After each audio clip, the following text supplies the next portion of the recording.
This is Tom Fox. I'd like to welcome you to the newest addition to the Compliance Podcast Network, the Compliance Tip of the Day. This is the podcast where we bring you daily insights and practical advice on navigating the ever-evolving landscape of compliance requirements. Whether you're a seasoned compliance professional or just starting your journey, my aim in this podcast is to provide you with a bite-sized, actionable tip to help you stay on top of your compliance game. Join us as we explore the latest trends from the Department of Justice, share some best practices, demystify complex compliance issues to help keep your organization doing business ethically and in compliance, and at the end of the day, more profitably. Tune in daily for your dose of compliance wisdom. Let's make compliance a little less daunting, one tip at a time. Now a word from the sponsor of the Compliance Podcast Network, Ethico. Handling multiple compliance cases can often feel like navigating a complex labyrinth. Ethico introduces simplicity and intelligence into this chaos with our custom workflow automation. By automatically routing cases based on your unique criteria, we turn the maze into a clear path forward. Envision a compliance process that's not just effective, but also intuitive and adaptable to your needs. It's time to redefine efficiency in your workplace. Embark on this journey of transformation at ethico.com/CPN. Book a demo and explore the white paper by Tom Fox, 2023, The Year in Compliance, to discover a world of seamless compliance management. In today's Compliance Tip of the Day, we begin a series of tips on compliance and human rights. The compliance intersection with environmental, social, and corporate governance continues to drive many initiatives in both the ESG realm and in the compliance realm.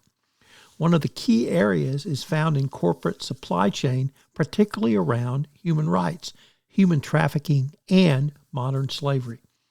The Uyghur Forced Labor Prevention Act puts additional pressure on companies who do business with China to be able to affirmatively show that no goods or services were produced through forced labor involving the Chinese Uyghur population, much to the consternation of the Chinese government.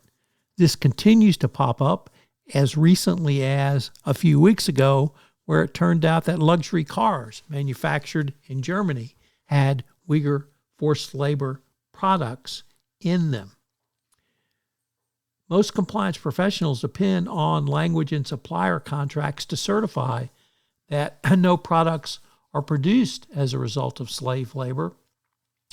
But one of the biggest hurdles for U.S. businesses is determining whether products have touched Xinjiang at any point in their supply chain. Xinjiang, of course, is the region where Uyghurs live. Many companies complain that beyond their direct suppliers, they lack leverage to demand that information. However, this approach is no longer adequate.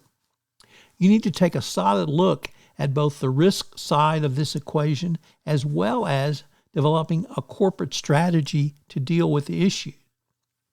While the Chinese response may be painful, it will frankly pale next to the response from the U.S. government and, most importantly, the buying public.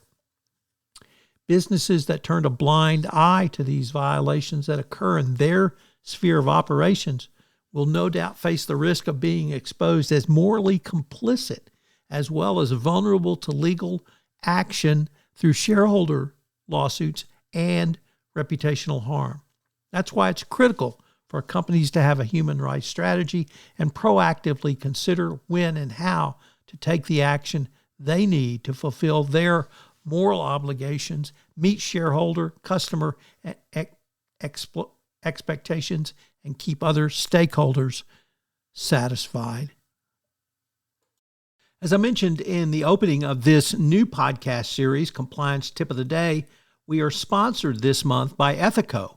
Are you struggling to close cases? Well, Ethico is here for you. Take advantage of their innovative approach to empathic issue intake, streamlined case management, and enterprise-wide disclosures.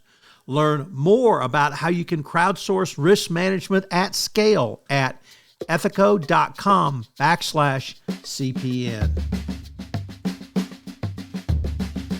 This is Tom Fox again. This new podcast, Compliance Tip of the Day, will appear daily. And frankly, it's one of the most requested topics for a podcast that I get on a regular basis. It's going to be short and sweet with one tip with some takeaways that you can utilize to implement into your compliance program. If you've got a question that you would like a tip on, please submit them through our website, and we will use them in an upcoming episode.